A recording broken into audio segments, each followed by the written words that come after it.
हरिओम। मोहनिशा से जागो। आँखों के द्वारा कानों के द्वारा दुनिया भीतर घुसती है और चित्त को चंचल करती है। जप ध्यान स्मरण शुभ कर्म करने से बुद्धि स्वच्छ होती है। स्वच्छ बुद्धि परमात्मा में शांत होती है और मलिन बुद्धि जगत में उलझती है। बुद्धि जितनी जितनी पवित्र होती है उतनी उतनी परम शांति से भर जाती है। बुद्धि जितनी जितनी मलिन होती है उतनी संसार की वासनाओं में विचारों में भटकती है। आज तक जो भी सुना है देखा है उसमें बुद्धि गई, लेकिन मिला क्या? आज के बाद जो देखेंगे सुनेंगे उसमें बुद्धि को दौड़ाएंगे, लेकिन अंत में मिलेगा क्या? श्री कृष्ण कहते हैं, यदा ते मोह कलिलम बुद्धिर्व्यतितरिष्यति तदा गंतासि निर्वेदम श्रोतव्यस्य श्रुतस्य च। जिस काल में तेरी बुद्धि मोह रूपी दलदल को भली भांति पार कर जाएगी, उस समय तू सुने हुए और सुनने में आने वाले इस लोक और परलोक संबंधी सभी भोगों से वैराग्य को प्राप्त हो जाएगा।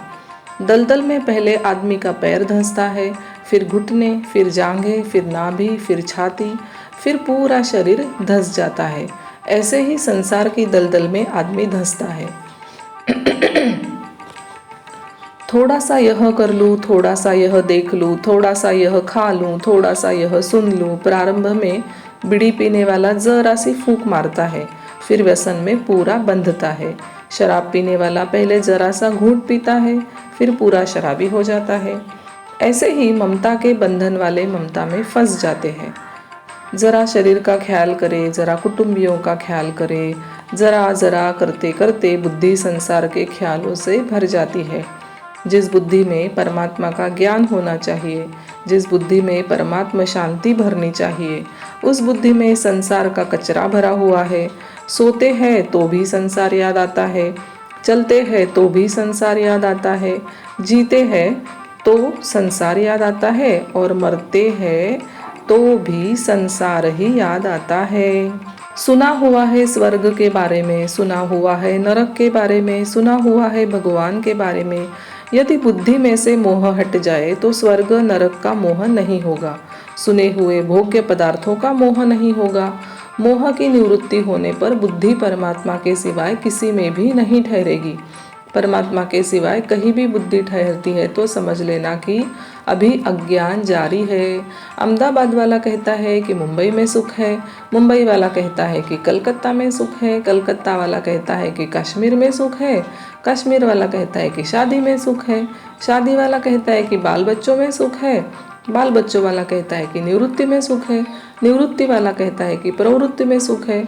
मोह से भरी हुई बुद्धि अनेक रंग बदलती है, अनेक रंग बदलने के साथ साथ अनेक अनेक जन्मों में भी ले जाती है। जिस काल में तेरी बुद्धि मोह रूपी दलदल को भली भांति पार कर जाएगी, उसी समय तू सुने हुए और सुनने में आने वाले इस लोक और परलोक संबंधी सभी भोगों से वैराग्य को प्राप्त हो जाएगा। इस लोक और परलोक मतलब 7 लोक ऊपर है, भूहु भुवः स्वः जनः तपः मह और सत्य। 7 लोक नीचे है, तल अतल वितल, तलातल महातल रसातल और पाताल।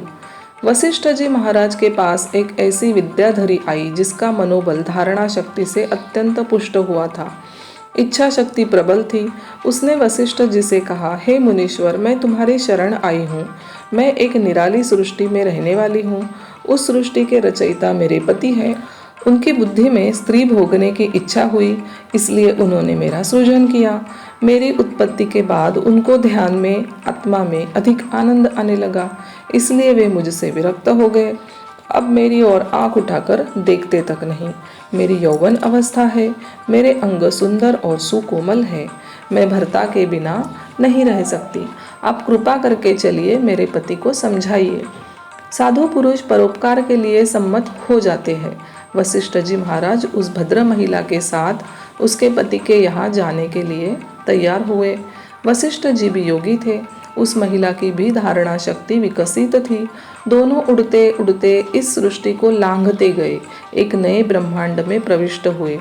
वहाँ वह विद्याधरी एक बड़ी शिला में प्रविष्ट हो गई। वशिष्ठ जी बाहर रुक गए। वह स्त्री वापस बाहर आई तो वशिष्ठ जी बोले, तेरी सृष्टि में हम प्रविष्ट नहीं हो सकते।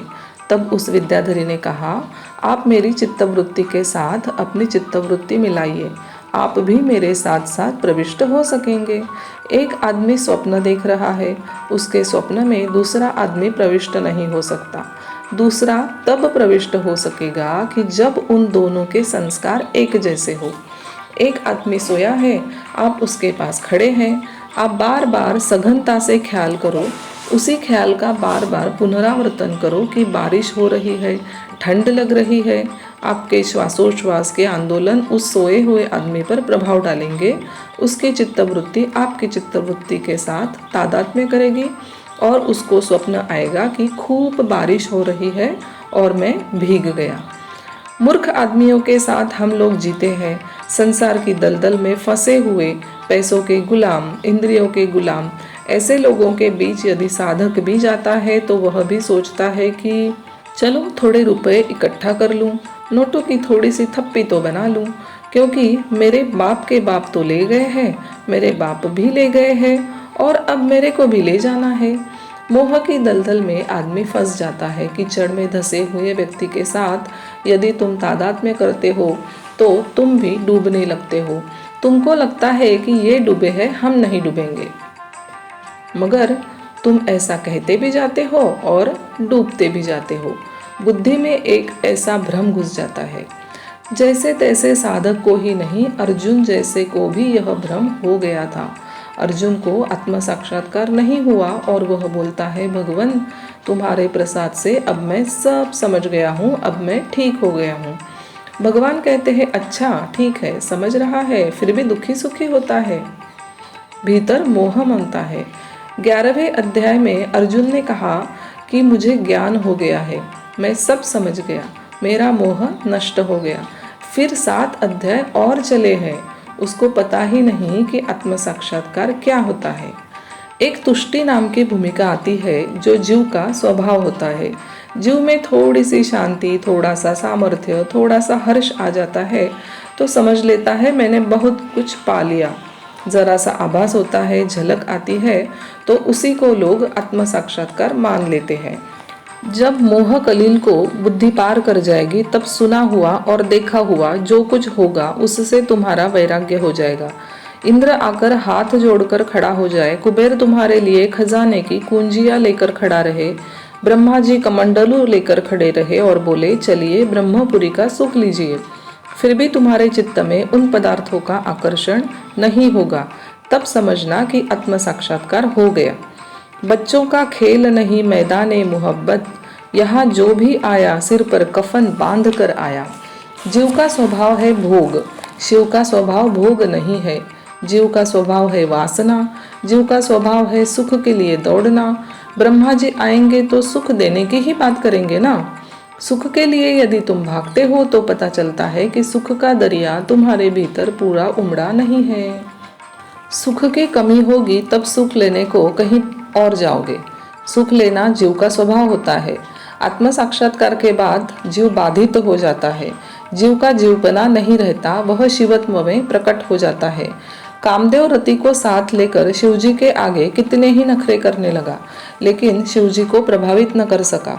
शिवजी इतने आत्मरामी है, उनमें इतना आत्मानंद है कि उनके आगे काम का सुख अति नीचा है, अति तुच्छ है।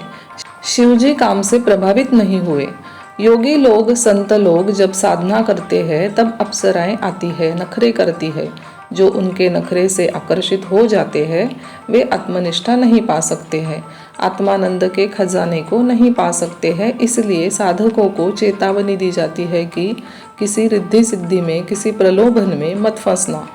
तुम मन और इंद्रियों का थोड़ा सा संयम करोगे तो तुम्हारी वाणी में सामर्थ्य आ जाएगा, तुम्हारे संकल्प में बल आ जाएगा, तुम्हारे द्वारा चमत्कार होने लगेंगे। चमत्कार होना आत्म साक्षात्कार नहीं है, चमत्कार होना शरीर और इंद्रियों के संयम का फल है। आत्म साक्षात्कारी महापुरुष के द्वारा भी चमत्कार हो जाते हैं, वे चमत्कार करते नहीं है, हो जाते हैं। उनके लिए यह कोई बड़ी बात नहीं है। वाणी और संकल्प में सामर्थ्य यह इच्छा शक्ति का ही एक हिस्सा है। तुम जो संकल्प करो उसमें डटे रहो। तुम जो विचार करते हो उन विचारों को काटने का दूसरा विचार न उठने दो, तो तुम्हारे विचारों में बल आ जाएगा। शरीर को, इंद्रियों को संयत करके जप तप मौन एकाग्रता करो तो अंतःकरण शुद्ध होगा। शुद्ध अंतःकरण का संकल्प जल्दी फलता है, लेकिन यह आखिरी मंजिल नहीं है। शुद्ध अंतःकरण फिर अशुद्ध भी हो सकता है। 15-16 साल पहले वाराही में मेरे पास एक साधु आया और बहुत रोया। मैंने पूछा क्या बात है? वह बोला, मेरा सब कुछ चला गया बाबा जी। लोग मुझे भगवान जैसा मानते थे, अब मेरे सामने आंख उठाकर कोई नहीं देखता है, और रोने लगा। मैंने सांत्वना देकर ज़्यादा पूछा तो उसने बताया, बाबा जी क्या बताऊँ, मैं पानी में निहार कर वह पानी दे देता तो रोता हुआ आदमी हंसने लगता था, बीमार आदमी ठीक हो जाता था। लेकिन बाबा जी अब मेरी वह शक्ति न जाने कहाँ चली गई। अब मुझे कोई पूछता नहीं। बुद्धि का मोह पूरा गया नहीं था, बुद्धि का तमस थोड़ा सा गया, बुद्धि का रजस थोड़ा सा गया, लेकिन बुद्धि पूरी परमात्मा में ठहरी नहीं थी। पूरी परमात्मा में नहीं ठहरी तो प्रतिष्ठा में ठहरी। प्रतिष्ठा थी तो बुद्धि प्रसन्न हुई और मैं भगवान हूँ ऐसा मानकर खुश रहने लगी। जब बुद्धि की शुद्धि चली गई, एकाग्रता नष्ट हुई, तो संकल्प का सामर्थ्य चला गया। लोगों ने देखना बंद कर दिया तो बोलता है, बाबा जी मैं परेशान हूँ। ज्ञानी शूली पर चढ़े तो भी परेशान नहीं होते। प्रसिद्धि के बदले कुप्रसिद्धि हो जाए, जहर दिया जाए, शूली पर चढ़ा दिया जाए, फिर भी ज्ञानी अंदर से दुखी नहीं होते, क्योंकि उन्होंने जान लिया कि संसार में जो भी सुना हुआ, देखा हुआ, जो कुछ भी है नहीं के बराबर है, सब स्वप्न है। भगवान शंकर कहते हैं, उमा कहूँ मैं अनुभव अपना, सत्य हरि भजन जगत सब सपना। तस्य प्रज्ञा प्रतिष्ठिता, उसकी प्रज्ञा ब्रह्म में प्रतिष्ठित हो जाती है। उस साधु के लिए थोड़ी देर में शांत हो गया और फिर उससे बोला, तुमने त्राटक सिद्ध किया हुआ था? वह बोला, हाँ बाबा जी। आपको कैसे पता चल गया? मैंने कहा, ऐसे ही पता चल गया। आपका हृदय स्थिर है तो दूसरों की चित्तवृत्ति के साथ आपका तादात्म्य हो जाता है। कोई कठिन बात नहीं है। अपने लिए यह चमत्कार लगता है, संतों के लिए यह कोई चमत्कार नहीं है। तुम्हारा रेडियो यदि ठीक है तो वायुमंडल में बहता हुआ गाना तुम्हें सुनाई पड़ता है।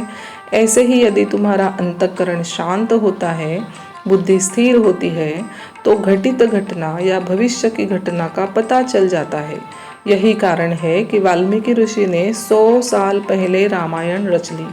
राम जी से या विष्णु जी से पूछने नहीं गए कि तुम क्या करोगे, अथवा किसी ज्योतिष का हिसाब लगाने नहीं गए थे। बुद्धि इतनी शुद्ध होती है कि भूत और भविष्य की कल्पनाएं नहीं रहती है। ज्ञानी के लिए सदा वर्तमान रहता है, इसलिए भूत भविष्य की उनको खबर पड़ जाती है, उनकी बुद्धि विचलित नहीं होती है। उस साधु ने त्राटक सिद्ध किया हुआ था। त्राटक से एकाग्रता होती है और एकाग्रता से इच्छा शक्ति विकसित होती है, सामर्थ्य बढ़ जाता है। उसी इच्छा शक्ति को यदि आत्मज्ञान में नहीं मोड़ा तो वह इच्छा शक्ति फिर संसार की तरफ ले जाती है।